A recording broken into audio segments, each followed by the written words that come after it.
طالبانو د مرستې او د مدد یو واقع درته وایم ستاسو ذهن کې دا خبره به کښېني زمونږ په دې دین په دې کتابونو کې په دې تفسیرونو کې او تفسیر ابن جریر دا تفسیر چې چا لیکلی د هغه نوم دی محمد ابن جریر او دا دوه کسه دي یو معتزلي و د خراب عقیدې و او یو د ښې عقیدې و سم سړی و د اهل سنت والجماعت سره تعلق و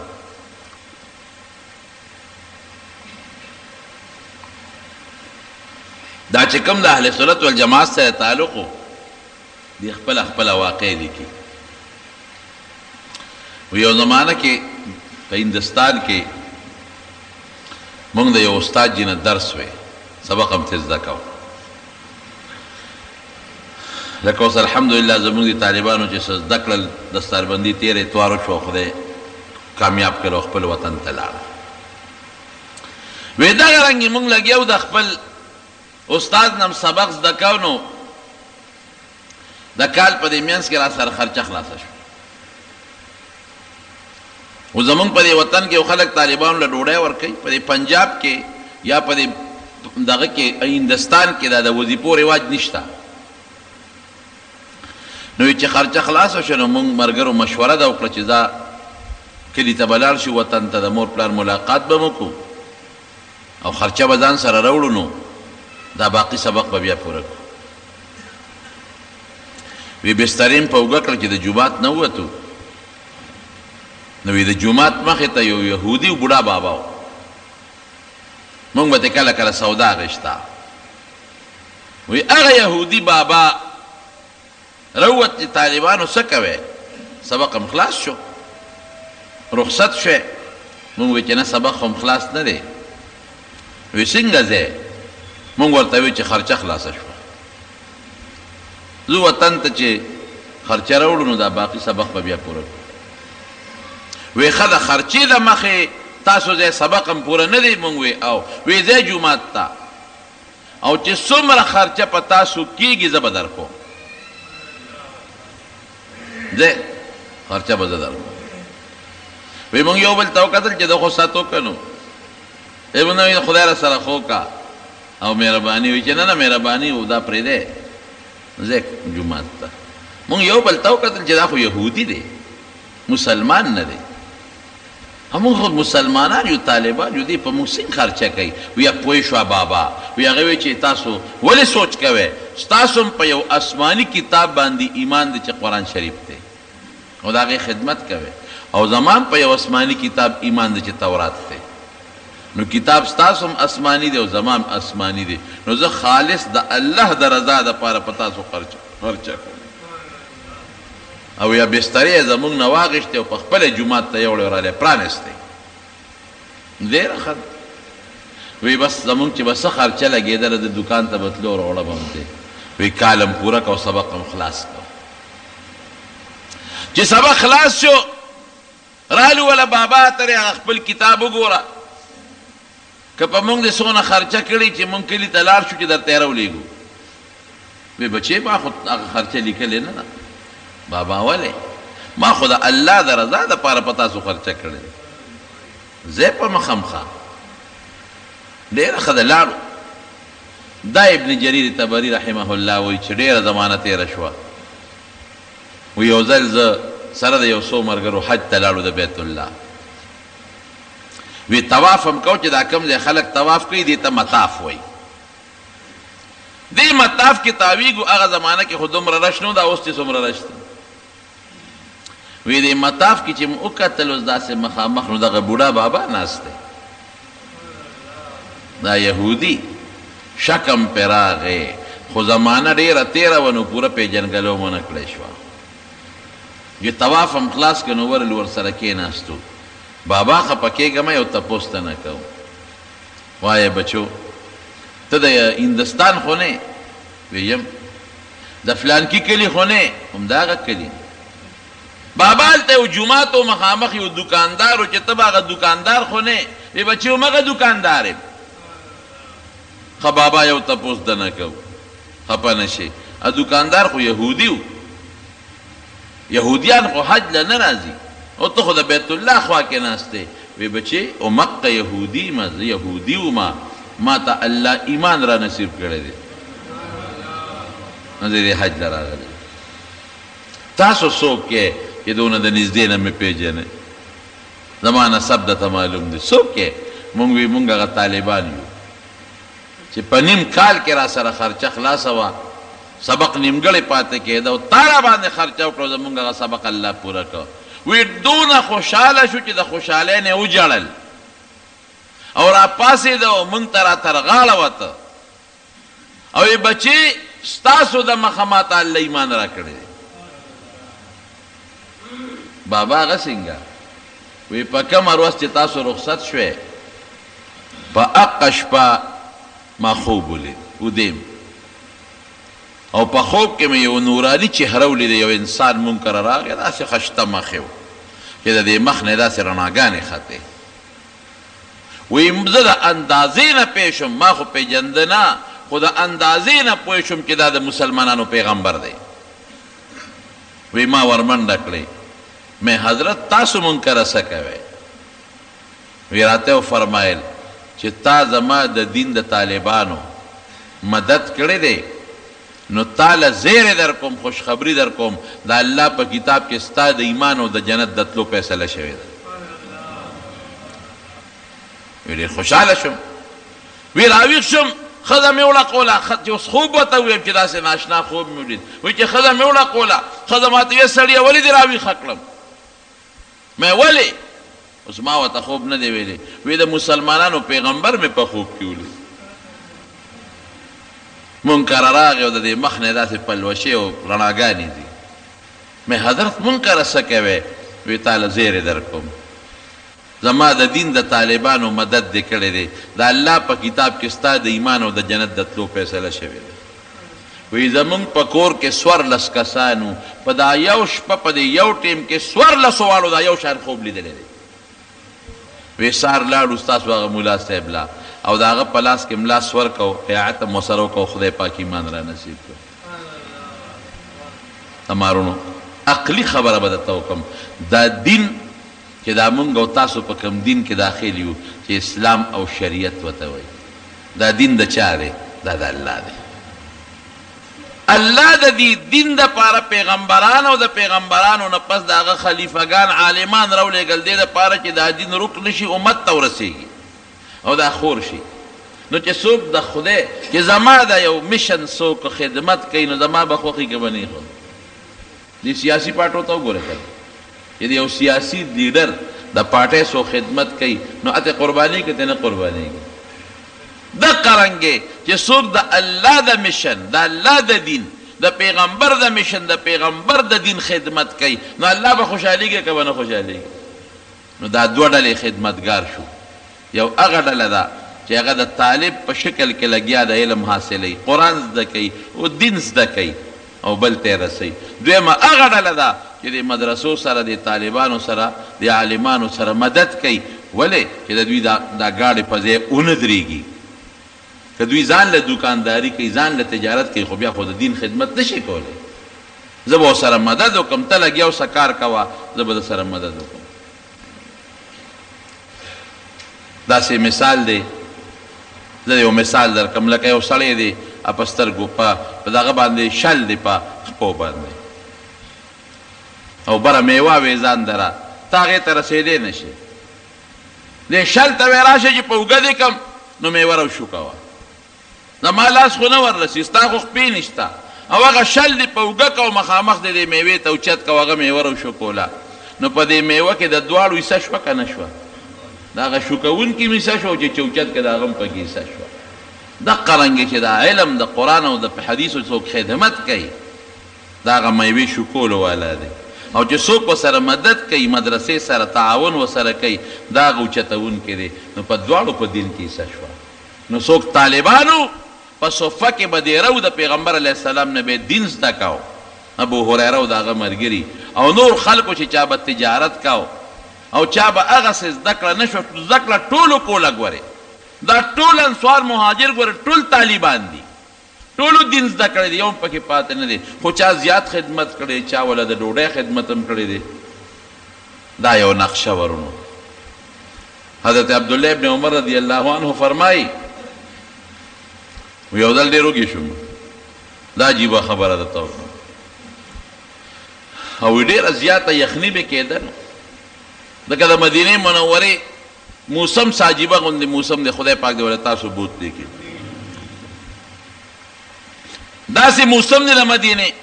یو وخت به ګرم وي، یو وخت به دومره یخني شي چې بنده وي خدای اوس چېرته کوټ واسکټ و چې مې واچولي. یو کال ډېره زیاته یخني و، ما ته چا ټلیفون کړی نو ما ځان سره واسکټ یوړو، په واسکټ بیا تنګ وم. یو ملګرو زمونږ د علاقې هغه ته مې لکه واسکټ ته خو رجت نشته وي. ولې بوته نشته وي؟ دلته وکلې یخني. مې ته ما دا واله دا واسکټ مې درله درکړ، نوې خشته واسکټ و، په هغه برابر م. ډېر خوشحاله شو او مې دا به ځان سره اوس څه هغه ځای نه بیا پیټې روړل ډېر ګرانې. مې دا واسکټ به اوس به کسې ګرځوم، هغه له مې ورکا خو لاړ. خو چې سبا پاسېدم دومره یخني وه چې خدایا واسکټ مې ولې ورکاو. شیطان به وسوسې راچولې، په هغه صدقه او خیرات یې بیا دغه کولو چې دا واسکټ دومره یخني مې وشوه. نو د مدینې منورې موسم سات په سات بدلي، کله ګرم وي کله یخ شي. نو عبدالله ابن عمر وایي یخني مې کېده، نو کوټ خو نو او نه واسکټ شته، نو څه چل مې وکړ؟ داسې به څوک وڅوکي یو سرمن مې راواغېسته، نو په دې میاشت کې مو له سورې وکړ سرمن لا د څاروي سرمن میاس کې لکه کپن چې چاته چې د سر دپاره پکې سورې وکړي. وی سورې مې پکې وکړ، ځان ته مې واغوسته، نو ګیر چاپېره راناوېزانده شوه. نو په دې میاس کې مې یو پړی د کجورې د پاڼو نه جوړ کړ، په هغې مې د املا کلکه ځان له وتړل او ضرورت ایجاد کی ماهر او سپلای به نه وي. نو مونږ به څه چل وکړو؟ مونږ به څاروي سرمن راواغېسته، نو په خپه په کچ به م په چاکو پرې کړه، نو د کجورو پړی به م راواغېسته، د کجورو پاڼو نه م پړی جوړ کړ، نو هغه به م یو ځای پکې سورې وکړو، نه به د ګروت دپاره شوه، او یو ځای به م سورې وکړو، نو په خپه به م لکه د روغ راوالو په دې کې به ګرځېدو. دا م ژوند نو ډېر زیات وږی وم او دغه شی مې اچولی وي بین به رانته، ځکه خو چې ویلي شي ګرم شي نو بیا د وازګې بین کوي. نو یو یهودي و د هغه باغ و، نو چې ورغلم نو په دې چوندې کې ګورم، وی هغه یهودي را باندې پیش و، وی ما ته وی بانډیسي راشه که خدمت کې نو ما سره مزدوري شته. نو وی ځان مې وردن نه که په هغه باغ کې. نو وی ما ته وی چې ګورې 10 بورقې او یوه قجوره، 10 بورقې به راوباسې دې باغ ته، یو قجوره به درکړو. وی مجبور وم، حالانکې هغه بورقه هم داسې وړه بورقه نه وه او د مدینې کویان هم د تورنګلو په شان لري جوړ دي. وی ختم بورقه به مې راایستله چې 10 به مې پوره کړې، نو کجوره به یې راکړه او به مې خوړه. وی چې بیا به مې 10 پوره کړې ما کجوره راکړه، نو کجوره به مې بله وخوړه، نو چې بیا به مې 10 بورقې پوره کړې، نو بله به یې راکړه. وی یو څو کجورې مې وخوړې پوره مې کړې او وی کېناستم او به مې وڅکلې او بورقه مې ورته وغورځول او را روان شوم. بانډیسیا ساده سړیه ستا خو بله مزدوري کېږي، لوی باغ دې راله اوبه کړ، راشه حساب کړ. مې چې حساب به خپل کار کوي، ورځم هسې نه حضور پاک بار ته راوتي، ما نه څه حدیث فوت نه شي. داسې ژوند و د دې اصحاب صفه دې زندګي وه. نو حضرت ابو هریره وایي چې نبي علیه السلام راته وفرمایل چې ورشه دغه ته اواز کا د صوفې والا، خدای یو جام پیري او دا خو د یو کس 2 کسو کېږي، دا دومره او یا 203 به ډېرو چې دا زه راولم، نو خوش قسمته خو هغه دی چې بس روز بیا پرې خوله کېږي. او زما نمبر خو به وروسته ځکه راغلی چې د پیغمبر علیه السلام حضرت ده او چې څوک تقسیم کوي هغه اخره کې څکي. وایي د پیغمبر هم حکم و، وی لاړم ټول ځه مې اواز کړی، وایي چې رالل نبي علیه السلام یې کېنی ټول کېناستل. وایي ما ته ابو هریره د ښي طرف نه شروع کړه، وایي هغه ښي طرف والا نه مې د پیغمبر علیه السلام حکم شروع کړل چې هغه له پی ورکړل ویس کړل. وی په مړه خېټه سکې لکه چې د مړې شوه خو ابو هریره لاړې پکې تا ته کوم دی پاتې کېږي. وی هغه وڅکلې، وی دویم له ورکا، وی دویمه مسکل پاتې شوتې، وی دریم له ورکا، دریمه مسکل پاتې شوتې. باس وی پوه شومه چې دا خو معجزه ده د حضور پاک. وی چې څومره کسانو ټولو دا پی وڅکل. وی اخیره کې نبی علیہ السلام هغه لوښی واخیست، وی ما ته چې ابو هریره زه ورته پاتې شو واله اوس ته وڅکه. وی ما اسکل وی ما تو اشرب اسکا وی نور میں مسکل وی مسکی مسکی کی گی ما تو اشرب نور مسکا وی میں چی سیب نور میں مسکل وی شابہ نور مسکا وی میں واللہ لا اجد له مسلکن قسم پا خدای کا زی خیٹا کشتاس کم دے ورواچو ما وی بیا میں نبی علیہ السلام لور کرنو آغا باقی پیغی اسکل نخلاص شو دا غا چبوترا اغیتا بے صفاوے دا پا جماعت کے داغی یو نقشو سم اوچت یو لور دیشتا دا حاجان عمرے والا لار شی پکی ناستی دورکاتا پکیو کی یا تلاوت پکیو کی اللہ دی منگتا ثبوت لی دا انسوارو قربانے ورکلے نو خدای انسوارو سر سوکل نبی علیہ السلام فرمائی آیت الایمان حب الانسوار وی دا انسوارو سر من دا ایمان نخدا سوک چے انسوارو سر من کئی دا مسلمان دے او آیت النفاق بغض الانصار او چے سوک انسوارو سر بغض کئی دا منافق دے یو موقع کے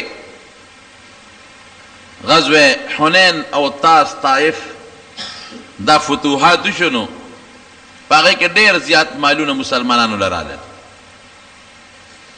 دا پیغمبر علیہ السلام خوی عجیب شانو مکہ کے چکم خلق نوی مسلمانان شو غیر دیر مالون ورکل چالا سلو خان ورکا سخیق دو نو چی دا حد نو تے چالا 50 ورکوا چالا زیاد ورکوا دے انسوارو لے سور نکلل نو بعض لکانو خبر تری شورو کلی 500 کے ورکنو اخپل قوم لے مال ورکا مونگ لے را نکل یوسو سر مونگ جنگونا کول دے قریشو سرا دا مونگ توریو سم دا دی پوینو سری دی اغیل مال ورکی و مونگ لے نرا کئی نو پیغمبر علیہ السلام تا دا خبر رو رسیدلا نو یو غٹ تنبو پاقی کے ٹول انسوار را جمع کرل وی ٹول انسوار را شد یو کس دینا پاتی نہیں چی ٹول جمع کرل وی تاسو سا خبر تری کری دی ناغی خو بدروغ نوی مشرانو وطوی سیب مونگ ندی کڑے او دے لکانو سا خبر تری کری دی یہ پیغمبر علیہ السلام دا خپل قوم لدا مکے معلون ورکل مونگ لیرا نکلل حضور پاک و تصوی فرمائی وی دوی لمی ذکر دیر ورکل کہ دا اس مسلمانان شو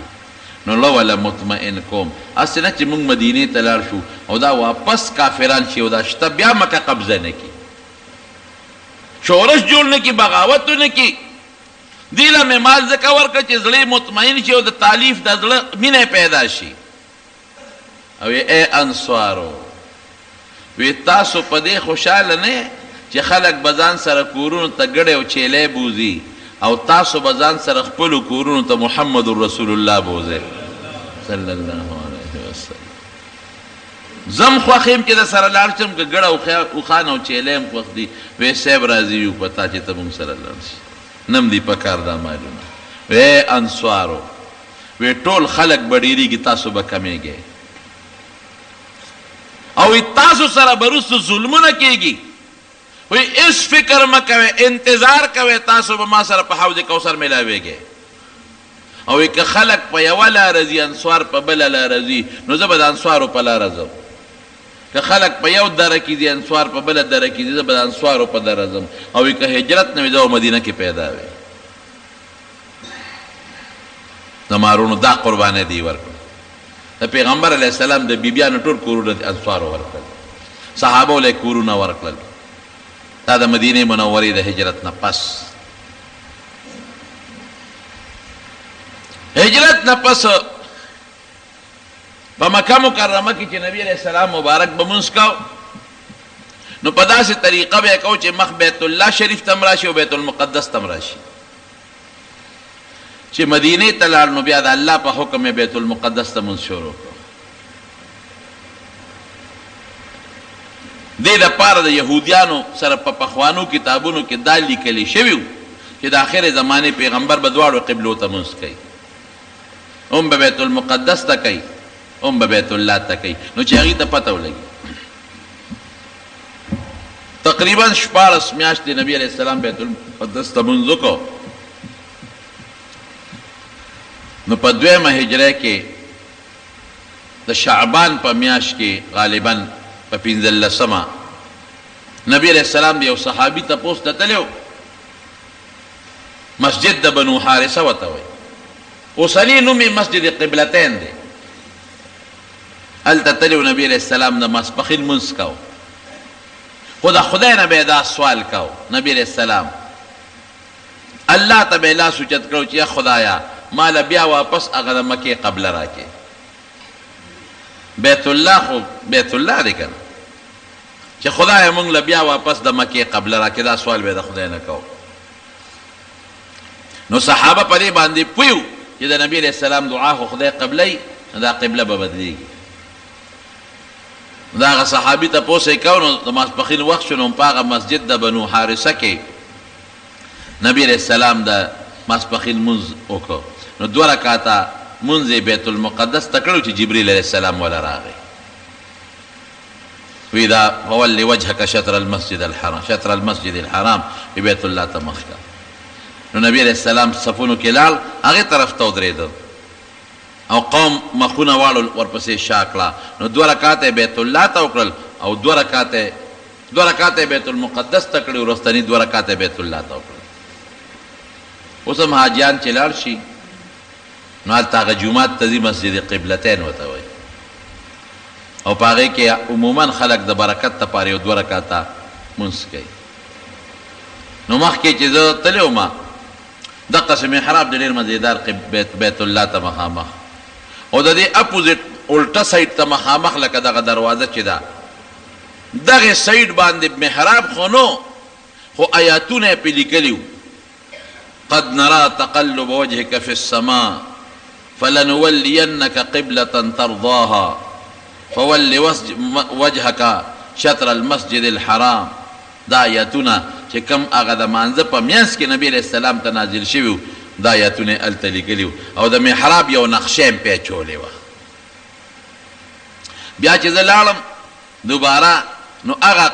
محراب هغه نقشه هم نه وه هغه آیاتونه هم لر کړي او د هغې محراب په ځای ګیټ کړو کړی دی نو یو بوډا بابا او څوکیدار هغه مې تپوس وکړو نو ما ته ویې حکومت دا دغه وکړو چې دا بند کړې مې دا ولې وی خلکو به دې خوا مونځ کوو بعضې برالل چې نبي علیہ السلام دې خوا کړی نو مونږ هم داسې کوو ځکه نبي علیہ السلام خو چې کوو هغه وخت کې دا قبله اوس خو قبله نه ده نو دا قبله بدله شوه نو یهودیانو پراپیګنډې شروع کړې کله یو خوا منځونه کوي کله بل خوا منځونه کوي الله وی ګوره اصل خبره قبله بیت الله یا بل شی نه دی اصل خبره د خدای د حکم تابعداري ده بس دا خو د خدای حکم دی کله د داسې مونځ کوه داسې به کوې دې خوا مونځ وکړه ټیک ده د خدای چې څه حکم یې هغسې به کوو دویم دا کار وشو دریم یو بل کار وشو چې هغه اذان و د اذان ابتدا په مکه مکرمه کې خو به مونځونه دي پټ کول چې مدینې شریفې ته لاړل نو جمع شروع شوه مسجد قبا کې هم شروع شو په مسجد نبوي کې هم شروع شوه خو بانګ نو یو ځل نبي علیہ السلام صحابه د ماسخوتن د مانځه نه پس کېنول میټینګ دپاره وی کېنئ چې کېناستل وی یاره څه داسې مسله پکار ده چې مونږ پې خلک مانځه له رابلو څوک یو کس پکې پاسېده وی صاحب زما خو دا تجویز دی چې اور به بلو د مانځه په وخت کې به اور بلو نو چې لوګي یې بره غرغنډه خلک وویني نو مانځه له به راځي نبي علیہ السلام نه اور خو د مجوسو کار دی مجوسیان د اور عبادت کې دا کار نه کوو اور له دخل نه ورکوو په خپل عبادت کې بل کس وی صاحب ټلی به وو ټلی به ټنګو نبي علیہ السلام دا خو د عیسایانو کار دی بل وی صاحب خکر کې شپیلی کې به پوکې وو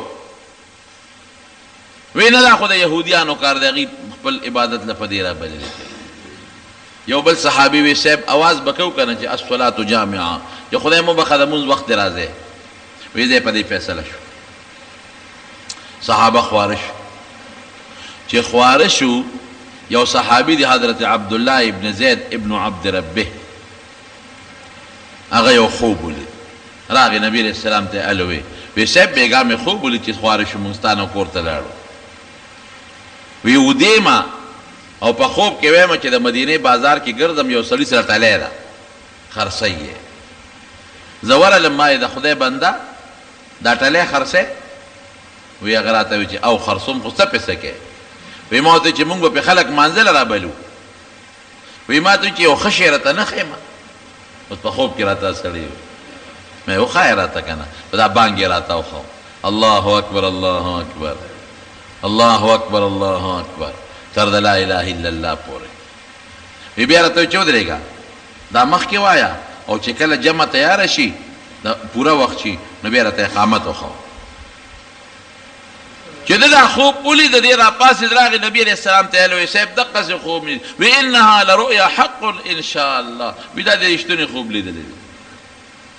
نو علما وایي چې نبي صاحب ورته ولې دا وایي چې رښتونې خوب دی لیدلی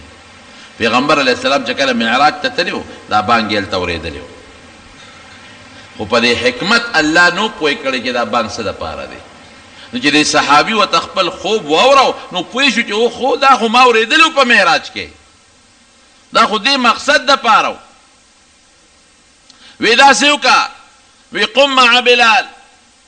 وی بلال سره ودرېږه او القي عليه ما رأيت چې څه دې لیدلي دي هغه درته یو ښایه او فانه اندى صوت هغه ستانه په اواز کې اوچت دی نو دې حضرت بلال سره ودرېده او چې څه خوب یې لیدلی و نو حضرت بلال ته به هغه وی هغه بانګ وی نو چې بانګ سنګ بلال شروع کړه ته عمر ځان به صادر راښکه او رامنډې والې وی زما دې قسم په خدای وی ای پیغمبر رښتونی پیغمبر وی ولې وی قسم په خدای داسې خوب اوس ما هم لیدلی دی څوارلسو صحابو په دا یو شپه دا یو شان خوب لیدلی دی او پیغمبر علیه السلام یې تصدیق هم وکړه نو دا په لومبۍ هجره کې دا بانګ هم په مدینه منوره کې شروع شو مدینه منوره کې چې کوم نور جماعتونه هغې کې به هم د مانځه دپاره بانګونه ویلې کېدل او مکه مکرمه چې کله فتح شوه لومبۍ بانګ په مکه مکرمه کې چا ویلې حضرت بلال رضی الله عنه ځکه مکه کې خو بوتانو 360 بوتان په دې مطاف کې ولاړو نو چې مکه فتح شوه نو نبي علیه السلام سره یو لرګی و یو چوکه و ورسره بوت بیا پې واو او جاء الحق وزهق الباطل ان الباطل كان زهوقا جاء الحق وما يبدل باطل ولا يعيد دا به دوباره بیا نشي دا باطل دا دین نو بیا چې کله بیت الله صفا که دنه هم صحابي ور دننه که بیت الله دنه هم پاک که نو دنه هم پکې بوتان و هغې هم ترې وویستل نو بانګ به اوس وایي نو بلال پسې ګرځېدل نو دی یې راوست وی بلاله بانګ به وی خسې وی کوم ځای به وی چې کوم ځای تا حکم وکړه وی بیت الله سر ته وخېجو په دې سر د پاسې بانګ ووایه حالانکې د بیت الله په سر د ضرورت نه بغیر ودرېدل مکروه دي بره سر ته یې وخېجو وی په دې بانګ ووایه نو چې وروسته د حضرت بلال نه تپوس وکړو وی ستا ذهن کې دا و چې دا بانګ به لومبۍ پتا وایي وی نه وی ما چې ډېر نږدې صحابه دي زمانه ډېر قریبي لوی دا بانګ خدا په بیت الله کې لومبۍ بانګ دی دا به نبی علیہ السلام په هغې وي خو د پیغمبر علیہ السلام عجیب انصاف کو دی کې مالدار ته او بل ته نه ګوري چونکې د پیغمبر علیہ السلام د جومات مؤذن حضرت بلال دی غریب دی د رنګه تور دی جبه کې لکنت دی خو دا هغه ځای مؤذن دی نو دا ډیوټي هغه ته وسپارل او بیا چې صحابه لاړل د مکې مکرمې نه یو بل صحابي دی حضرت ابو محذوره رضی الله عنه هغه ته بیا د مکې مؤذن هغه مستقل جوړ کړ هم یو عجیبه داستان دی چې نبی علیہ السلام په لار راتېرېده واپس حنین او تاس فتح شو راته د مکې خوا کې یو ځای کې پړاو کړی و دمه کړې وه نو حضرت بلال بانګ وي د دې ماشومانو پېښې کولې او واړه خو هر څه کوي که نه چې څنګه هغه اوازونه کول دې وړو هم پېښې کولې واړه د دې کلو خلک چې کوم هلته کوم کلي وو نو نبي علیہ السلام صحابو ته دا واړه راونیسئ نو وړو منډې کړې نو یو کس یې پکې راونیو نور کورونو ته وتښتېدل یو یې پکې راونیوه دا ابو محذوره رضی الله عنه نو چې دې څنګه راونیسته نبي علیه السلام ته پیش کوي صاحب دا یو هم پکې راونیو باقي کورونو ته وتښتېدل پیغمبر هم هغه دی بچې وایي چې دا پیښې د دې مؤذن کولې شا به وایه نو هغه وی الله اکبر الله اکبر الله اکبر الله اکبر اشهد ان لا اله الا الله اشهد ان لا اله الا الله اشهد ان محمد رسول الله اشهد ان محمد رسول الله. نو پیغمبر علیہ السلام ولا په دې سر او په دې سینه لاس راخ کا وی دا اشهد ان لا بیا وایه. نو د بیا وی اشهد ان لا اله الا الله اشهد ان لا اله الا الله اشهد ان محمد رسول الله اشهد ان محمد وی چې دا مې وی پیغمبر علیہ السلام را په سر او په سینه لاس راخ کا وی اسلام می پړه کې وردن نشو او کافر وکړ پړه کې وردن نشو. وی شابه الله د بانک خلاص کا. نو وی چې بانک می خلاص کې مې د الله رسول ماته ایمان خای مسلمانېږم خدای مسلمان کا. وی زه د مکې مؤذن می کړی. نو اذان د هجرت نه پس دا اذان مقرر شو په جمعات کې او بیا ځای په ځای په مدینه منوره کې نور جمعاتونه هم جوړ شو واړه مسجد د بنو سلمه مسجد د بنو حارثه مسجد قبا خو د مخکې نه او مسجد نبوي برکتونه خدای څومره ورکړل. دې ځای نه لاړل مدینې ته مکه ته پاتې شو بیت الله ته پاتې شو خدای څونه برکتونه ورکړل. په مدینه منوره کې یو منځ یو په 50,000 ولا خدای قبل اوس هم هغه حکم دی یو منځ چې یو په زر یو روایت کې بلکې یو په 50,000 لکه نورو ځایونو کې 50,000 منځونه کړي او عمره ته پاتې شوه. نو چې مسجد قبا ته څوک لاړ شي او 2 رکعاته نفل پکې وکړي نو الله د عمرې ثواب پې ورکوي دی برکت شو. او بیا د حضور پاک جمعات کې د جنت ځای دی د جنت. نبی علیہ السلام فرمائی ما بین بیتی و منبری روضت من ریاض الجنہ وی زما د کوټې او د منبر په منځ کې چې کوم ځای دی دا د جنت د باغچو باغچه ده. نو ډېرې وجې علما وایي چې څنګه د جنت باغچه ده. یوه وجه دا ده چې دا ځمکه به الله د قیامت نه پرواز راوالي په جنت کې به کېږي. نو زه اکثر د خپلو دوستانو ته وایم چې په ریاض الجنت کې دعا کوئ نو دا وایئ چې خدایه په دنیا کې د جنت ځمکې ته راوستم نو په آخرت کې به م د جنت ځمکې ته بوزم. او زما منبر د حوض کوثر په غاړه پروت دی د قیامت په ورځ به دا منبر او دا ځمکه خدای والي د حوض کوثر په غاړه به کېږي. قیمتي قیمتي ځایونه دي چې سړی پکې مونځ کوي او لږ سوچ سره مونځ کوي نو د پیغمبر علیه السلام زمانه و هغه یاد تازه کېږي چې دا هغه ځای و چې حضور پاک په پکې ناست و مونځونه به یې پکې کول جرګو سره ملاقاتونه به پکې کول صحابه به پکې ناستو تلاوتونه به پکې کول حضرت جبریل براته فرشتې براته ملاقاتونه به پکې کول. مدینه منوره ډېر مبارک ځای دی خدای دې ورته موږ تاسو بوتلي. او په بعضې ستنو یې لیکلي هم دي استوانه ابیلو بابا استوانة السریر استوانة الحرس استوانة المخلقه په بعضو لیکل هم شته. نو رښتیا خبره کوي چې چا کې ایمانی کنه او د پیغمبر علیه السلام محبت او عشق پکې وي نو د مدینې خوره به ورته د جنت خوره ښکاري او مدینه منوره به ورته ډېره برکتي ځمکه ښکاري. او دارنګې مکه مکرمه چې زموږ د بیت الله ورسره تعلق دی. دا څو خبرې مې د نبي علیه السلام د سیرت په باب کې د هجرت نه پس د سیرت بیان مې شروع کړو چې د هجرت نه پس د نبی علیه السلام مبارک څه حالات وسو د هغې بیان درته وکړو. رب العالمین دې زموږ نه رضا شي. خدای چا چې د دین دپاره محنت کړی دی که انصار دي که مهاجرین دي او که په دې زمانه کې د هغوی یاد څوک تازه کوي الله د آخرت لوی مقامات او درجې وله ورکړي. دو کې مریضانو ته چې الله وله شفا ورکړي. څوک قرضداران یې قرضونه اخلاص کړي. الله که څوک په پریشانو په ټینشنونو کې مبتلا دي خدای هغه پریشانۍ ټینشنونو په خوشحالو باندې بدل کړي. بعضې دوستانو په ټیلیفون دعاګانې غوښتې دي دعا الله چې څه حاجتونه دي وله قبول کړي. بعضې دوستان زموږ لرې لرې ځای نه راغلي دي خدای ته یې د زړه حاجتونه پوره کړي. یو مر میلمه شب قدر راغلي دعا غواړي الله ته وله دعا قبوله کړي. خدایه زموږ د پیغمبر علیه السلام وروړلی شوي دین نصیب کړي. الله د ګناهونو نه په امان کې وساتې که کم کړي تې راته معاف کړي. الله توبې م قبولې کړي. خدای ته زموږ نه راضي شي. الله د مسلمانانو اتفاق نصیب کړي. خدای که د چا منځ کې روانې بغضونه دشمنۍ وي پر هغو باندې بدله کړي. د دنیا او د آخر خیر او ګټې م نصیب کړي او د دنیا او د آخر د شرونو د فتنو نه م په امن کې وساتې. آخر وخت کې م په خولې دا کلمه نصیب کړي چې لا اله الا الله محمد رسول الله.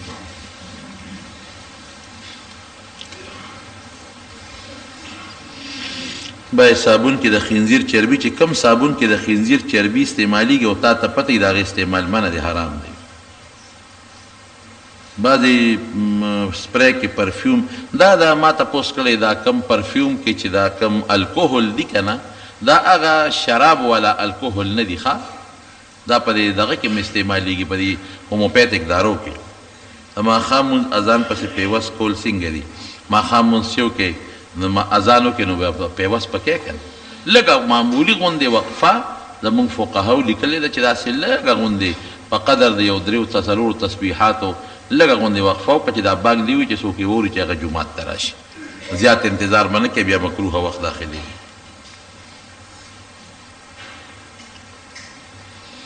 یو زنانه پریشن په دوران کې یو میاشت روجې خوړلې دي، او به څه کوي چې جوړه شي دا روجې به نیسي. که دا زنانه ځوانه وي نو چې جوړه شي دا روجې به نیسي، او که په دې بیمارۍ کې مړه شوه په روجو یې قدرت پیدا نه شوې سم پې نشته، او که دا زنانه بوډۍ وي نو دا به فدیه ورکوي. دی باندې پوه نه شم چې تاسو لیکلي په دې دویم سوال دی پوه نه شم، د نوم یې لیکلی دی خو زه پوه نه شم. او دا حلال دی، طاووس خو حلال مرغه دی.